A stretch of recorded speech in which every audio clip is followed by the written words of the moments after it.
అపర అన్నదాతను అడగడుగునా మోసగిస్తూ నట్టేట ముంచుతున్న సీడ్ కంపెనీల బండారాన్ని ఆంధ్రప్రదేశ్ రైతు సంఘం నిలదీసింది. నూజివీడు మండలం మొర్సపూడి గ్రామంలో మొక్కజొన్న సాగుచేసిన రైతులు బెయర్ సీడ్ కంపెనీ ఆర్గనైజర్ల నిర్లక్ష్యం, కంపెనీల మోసపూరిత విధానాల వల్ల నిలువునా మునిగిపోతున్నారు. విత్తనాలు అందజేసే సమయంలో ఎకరానికి 4 నుండి 6 టన్నుల దిగుబడి వస్తుందని, ఎటువంటి చీడపీడలు ఆశించవని సీడ్ ఆర్గనైజర్లు రైతులను నమ్మించారు. తీరా పంట సాగుచేశాక చీడపీడల నివారణకు మందులు అందించడంలోనూ, సరైన సలహాలు ఇవ్వడంలోనూ ఆర్గనైజర్లు ఘోరంగా విఫలమయ్యారు. వీరి నిర్లక్ష్యం కారణంగా ఎకరానికి కనీసం 3 టన్నుల దిగుబడి కూడా రాక రైతులు లబోదిబోమంటున్నారు. కాటా పేరుతో భారీ మోసం చేయడంతో రైతులు టన్నుల్లో నష్టపోతున్నారు. ఈ నేపథ్యంలో మొక్కజొన్న కండెకోసిన వెంటనే బరువు తూచకుండా కంపెనీకి తరలించి ఆరుదల వచ్చిన తర్వాతే కాటా వేయడం సీడ్ కంపెనీలు చేస్తున్న అతిపెద్ద మోసమని ఆంధ్రప్రదేశ్ రైతు సంఘం నాయకులు నిమ్మగడ్డ నరసింహ మండిపడ్డారు. ఈ విధానం వల్ల ఒక్కో రైతు సుమారు 1.5 టన్నుల బరువు నష్టపోతున్నారన్నారు. ఒక పక్క దిగుబడి లేక మరోపక్క బరువు తూకంలో మోసం చేస్తుండటంతో కౌలు రైతులు, చిన్న సన్నకారు రైతులు అప్పుల ఊబిలో కూరుకుపోతున్నారని నరసింహ ఆవేదన వ్యక్తం చేశారు. సీడ్ కంపెనీల ఆగడాలపై నూజివీడు సబ్ కలెక్టర్, వ్యవసాయ శాఖ అధికారులకు ఫిర్యాదు చేసినా ఫలితం లేకపోవడంపై రైతులు ఆగ్రహం వ్యక్తం చేస్తున్నారు. అధికారులు కంపెనీల పట్ల ఉదాసీనంగా వ్యవహరిస్తున్నారని, వారి వైఫల్యం వల్లే కంపెనీలు బరితెగిస్తున్నాయని నరసింహ ఆరోపించారు. మొర్సపూడి గ్రామంలో నష్టపోయిన మొక్కజొన్న రైతులకు తక్షణమే పరిహారం అందించి న్యాయం చేయాలని, లేనిపక్షంలో రానున్న రోజుల్లో అధికారుల కార్యాలయాలను ముట్టడిస్తామని, పోరాటాన్ని ఉధృతం చేస్తామని రైతులు మరియు రైతు సంఘాల నాయకులు హెచ్చరించారు.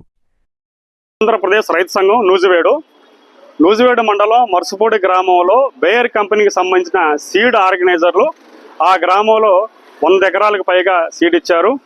సీడ్ ఇచ్చే నేపథ్యంలో ఎకరానికి 4 నుంచి 6 టన్నులు దిగుబడి వస్తుందని చెప్పని ఆశ కల్పించారు. ఎలాంటి తెగులు కానీ చీడపీడలు రావని చెప్పని కూడా రైతులు నమ్మబలికి గింజలు ఇచ్చి పంటలు వేయించారు. తీరా పంట చేతికి వచ్చిన తర్వాత తెగులు వచ్చి పంట నష్టపోతే ఆ మందులు కొట్టడం కానీ, అట్లాగే సూచనలు సలహాలు ఇచ్చే విషయంలో కూడా కంపెనీ ఆర్గనైజర్లు పూర్తిగా కాడు బారేసిన పరిస్థితి కనిపిస్తూ ఉంది. దిగుబడి కూడా 3 టన్నుల లోపే వచ్చింది. ఇప్పుడు దిగుబడి ఎందుకు తగ్గింది రండి అని చెప్పంటే రేపొస్తాం మాపొస్తాం అని చెప్పని ఈ రోజున సీడ్ ఆర్గనైజర్లు మొహం చాటేసే పరిస్థితి కనిపిస్తూ ఉంది.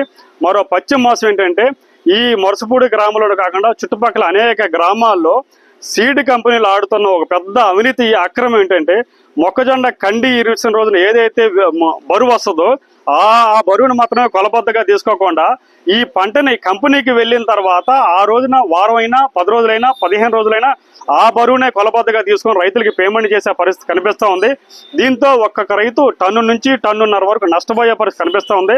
ఒక పక్క పంట దిగుబడి రావట్లేదు, మరో పక్క సీడ్ ఆర్గనైజర్లు ఈ రోజున బరువు తగ్గించే పని చేస్తూ ఉన్నారు. దీంతో యాతావాత చూసుకుంటే కౌలు రైతులు, సన్నా చిన్నకారు రైతులు తీవ్రంగా నష్టపోయే పరిస్థితి కనిపిస్తూ ఉంది. కాబట్టి నూజివీడు నియోజకవర్గంలో ఉన్న వ్యవసాయ శాఖ అధికారులు ఈ సీడ్ కంపెనీల పట్ల మెతక వైఖరి అవలంబించడం వల్ల అంతిమంగా రైతులు నష్టపోతా ఉన్నారు. ఈ నేపథ్యంలో అనేక దఫాలుగా సబ్ కలెక్టర్ గారికి, నూజివీడు వ్యవసాయ శాఖ అధికారులకి ఆంధ్రప్రదేశ్ రైతు సంఘం ఫిర్యాదులు చేస్తే తూతూ మంత్రంగా చర్యలు తీసుకుంటున్నారు తప్ప నిర్దిష్టంగా ఈ కంపెనీలు చేస్తున్న ఆగడాల మీద ఒక చర్యలు తీసుకునే విషయంలో మాత్రం ప్రభుత్వ అధికారులు వైఫల్యం చెందారు. దీంతో కౌలు రైతులు, సన్నా చిన్నకారు రైతులు నష్టపోతా ఉన్నారు. కాబట్టి ఇప్పటికైనా సరే బేయర్ కంపెనీ సీడ్ ఆర్గనైజర్ దిగొచ్చి మొర్సపూడి గ్రామంలో నష్టపోయిన మొక్కజొన్న రైతులకి న్యాయం చేయాలి. లేని పక్షంలో కనుక రానున్న ఒక వారం రోజుల్లో పెద్ద ఎత్తున పోరాటం చేస్తామని చెప్పని ఈ సందర్భంగా బేయర్ కంపెనీ వారికి ఆంధ్రప్రదేశ్ రైతు సంఘం హెచ్చరిక చేస్తా ఉన్నది. పెద్దల సంటి నా పేరు. మొర్సపూడి రైతు సంఘం ఆర్గనైజర్ వచ్చి మాకు విత్తనం ఇచ్చాడు, ముద్దు విత్తనం అని ఇచ్చాడు. తెగులు రాదన్నాడు. తక్కువ రేటుదే పెట్టుకున్నాము, ఎక్కువ రేటు కాకుండా ఆయన తెగులు రాదన్నాడని పెట్టినాకేమో తెగులు వచ్చేసినాక సమాధానం లేదు, ఏమీ లేదు. మరి ఇప్పుడు దిగుబడి ఏమో సరికి ఎత్తేనేమో 15 రోజులు లోడ్ ఇచ్చినా కాటా పెట్టారు. ఏబిజీ కాటా 4 కాటా పెట్టుకున్నారు, లారీ కాటా. మాకు నష్టం జరిగింది. ఆ నష్టం కోసం వచ్చాం. రాధాకృష్ణ అండి. నేను 8 ఎకరాలు పేరు మొక్కజొన్న కండి పెట్టాను. విత్తనాలు పెట్టినాక ఏం జరిగిందంటే పిలిచేదాకా ఒక మాట చెప్పి ఇరిచినాక ఒక మాట చెబుతున్నారు. ఇంతవరకు డబ్బులు వేయకుండా 4 ఎకరాలు అండి 5 కాడకు వచ్చిందండి. ఒక 4 ఎకరాలు 3 కాడకే వచ్చింది. దాని గురించి అడుగుతుంటే ఈ గింజలు ఇచ్చిన వాళ్ళు కానీ ఆర్గనైజర్ కానీ ఎవరు ఏం మాట్లాడలేదండి. అదేమంటే తర్వాత పోతులు మీకు ఒక 5-6 వేలు వస్తాయి లేదా 10,000 వస్తాయి అని చెప్పారండి ఆర్గనైజర్ గారు. ఆ పోతే కూడా తెగుళ్ళు వస్తాయని చెప్పి నరికిచ్చేసారండి. మాకు నష్టపరిహారంగా టన్ను 30,000 కాడ కట్టి మాకు ఇది చేయాలని చెప్పి కోరుకుంటున్నామండి. ఇంకోటి, మేము ఇరిసినాక కాటా వేసుకెళ్లకుండా వారానికి 10 రోజులు కాటా వేసుకెళ్ళి మళ్ళీ లారీలు కాటా పెట్టి మళ్ళీ అదే డబ్బులు రైతులు కొడుతున్నారండి.